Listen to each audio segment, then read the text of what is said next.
gras, le taux de sucre, de travailler le goût pour que ce soit assez conventionnel. Et c'est ça qui fait la recette du succès.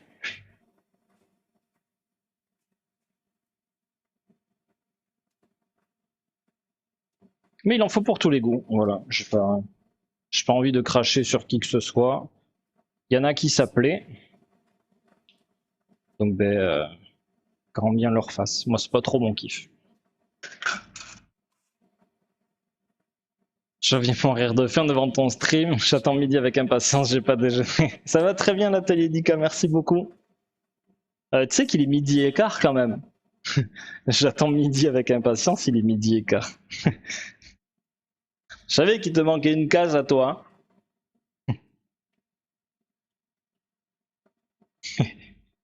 Elle est folle, cette fille. Pipou nounou, oui. Ah oui, c'est pas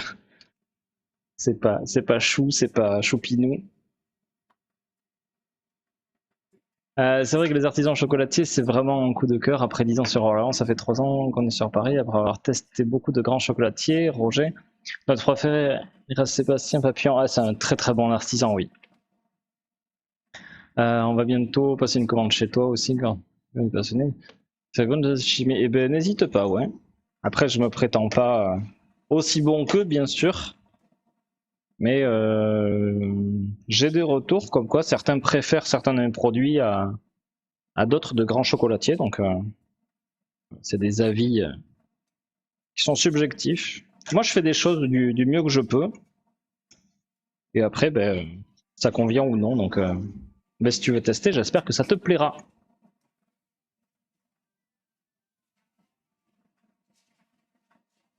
Je commence à avoir faim, moi aussi, là. Je viens d'avoir le ventre qui a gargouillé. Ça vous fait pas trop de bruit, la machine? Non, ça va, ça le prend pas.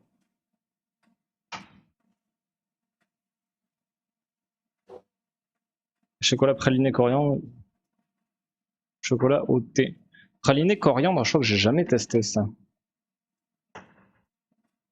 Mais ouais, pourquoi pas. Nous, on fait une ganache au thé, oui, par contre. Au thé Earl Grey. Qui plaît à des gens qui n'aiment pas forcément le thé. C'est plutôt cool, ouais. C'est mieux d'éviter au maximum l'industriel. Bah après, il y a industriel. On a eu ce débat-là, je crois que c'était samedi dernier. Il y a des industriels, par exemple, Weiss reste un industriel. Il y a des manières de fabriquer le chocolat. Pour être un minimum compétitif, il faut faire des grosses quantités. Donc c'est un industriel, mais qui respecte quand même énormément la matière. Puis ils ont des lignes directrices, directrices qui me conviennent. Donc ça reste un industriel, mais c'est les abus après par certains industriels, ouais, qui sont à bannir, ouais. T'en penses quoi du matcha? C'est très bien le matcha, ça se marie très bien avec le chocolat. À l'époque, avant de créer cette entreprise-là, j'avais une auto-entreprise. Je faisais un bicouche, pâte de fruits cerise et ganache au thé matcha. Je l'appelais le Sakura. Il était vraiment très très bon. Ah ouais, c'est cool le matcha, ouais.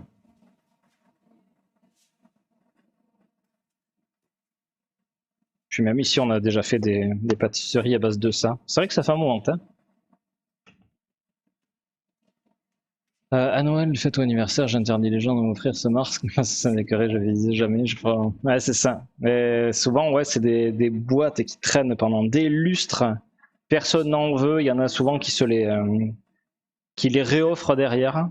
C'est souvent joli à offrir, mais qualitativement, personne n'aime ça, quoi. C'est bizarre, hein. Tu offres parce que c'est joli. Ouais, ou alors parce que tu crois que c'est de la qualité aussi. Bon, après, il y aura toujours des gens pour trouver ça bon, mais bon.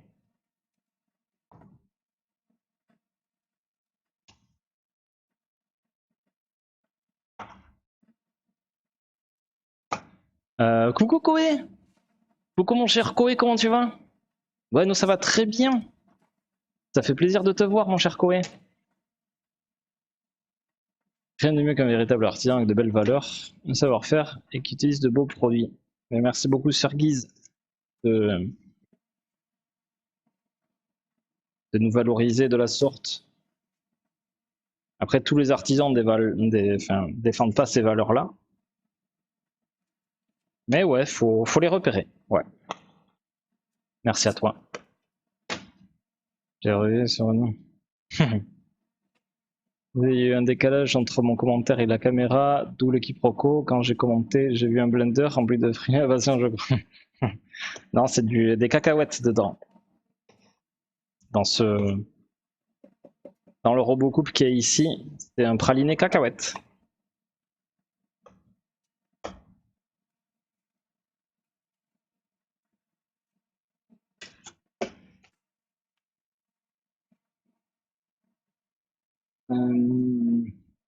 Ah ouais, là il est archi brillant parce que justement il est enrichi en beurre de cacao.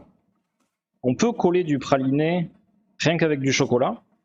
Coller, ça veut dire vraiment apporter une structure qui puisse cristalliser et qu'on puisse après le détailler en bonbons. Un bonbon carré qu'on pourra après enrober. Mais là, le fait de rajouter du beurre de cacao aura une autre texture, on aura quelque chose d'un petit peu plus ferme. Si on le fait qu'avec du chocolat, ça sera un peu plus tendre. Donc pour certaines utilisations, ça peut être très cool. Mais là, en termes de bonbons, moi je préfère largement rajouter du beurre de cacao. C'est très souvent le cas d'ailleurs. As-tu trouvé un deuxième micro-casque pour la future meuf? Non, j'ai même pas cherché. Là, je t'avoue que j'étais vraiment dans le site internet et dans le stream, j'ai fait que peu d'améliorations dessus. Non, j'ai pas commandé de casque cohérent. Pas de deuxième casque. J'ai l'impression que les couleurs sont plus saturées sur la deuxième caméra. Oui, tout à fait. J'essaie de régler comme je peux, mais c'est un peu compliqué de synchroniser les couleurs des deux, d'avoir quelque chose de vraiment fidèle. On va réchauffer ici. Donc pour expliquer à ceux qui découvrent la chaîne, j'ai fait une courbe de température. Donc le chocolat et le beurre de cacao étaient à environ 50-55 degrés. Je les ai refroidis à 27-28 degrés sur le marbre. Mais j'en ai gardé une partie pour pouvoir remonter à 30-31 degrés. C'est une courbe de température qui est indispensable pour vraiment avoir une bonne cristallisation du chocolat et que là, du coup, il durcisse, le praliné durcisse comme il faut. Il faut surtout pas dépasser ces 31 degrés. Vous pouvez pousser jusqu'à 32-33 gros max, mais après, ça se décristallise. Pareil, maman, je te jure que c'est bientôt l'heure. La mixture de fruits à la passion m'a fait penser à la manque sur la deuxième caméra. Mais justement, c'est pas... Si tu parles de ça ici, c'est pas du tout ça. Ça, c'est du praliné cacahuète. Rougail fait aussi à la maison. Oh, cool, trop bien. Non, ça, c'est bon, ça. Chef JM, empereur du rougail saucisse, notez-le. Ça marche, Atelier Ilka, merci beaucoup pour le lurk. Journée rangement, sympa ça. Je passe au chocolat de canne. D'accord, merci beaucoup de ton soutien et des bisous à toi. Il y a des règles dans le chocolat. Je comprends pas la question, Miracle. Je te conseille on va étaler ce chocolat et de regrouper une petite question, ça sert à quoi? Justement, voilà, c'est le tablage qu'a expliqué Anne de Dub et que j'expliquais juste avant. Retigal. Et salut Fanatix, comment tu vas? Je suis dans là, mais je veux pas.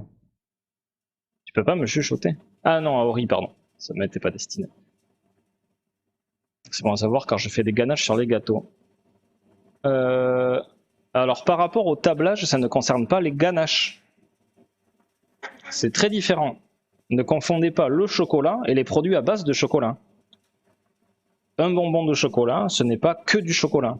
Ça peut être une ganache, ça peut être un praliné, ça peut être un caramel et tout. C'est pas un bonbon, vous savez, les bonbons carrés comme vous avez ici en vitrine ou sur le shop dans les boîtes de chocolat. C'est pas que du chocolat. Vous avez un enrobage en chocolat, mais à l'intérieur c'est différent. Et pareil dans une tarte, ça se travaille pas pareil. Vous n'avez pas besoin de faire une courbe de température pour faire votre votre ganache pour une tarte au chocolat par exemple. Après, il y a une température spécifique pour couler dans votre tarte pour qu'elle cristallise comme il faut, mais vous n'avez pas de tablage à faire. C'est pour ça que la technologie alimentaire sur le chocolat est très importante, indispensable pour vraiment comprendre le métier de chocolatier. Je peux les faire là, oui.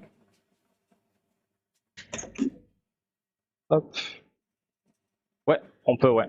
Je l'ai fait de suite.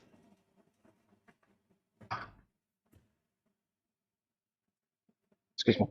C'était la commande? Ah.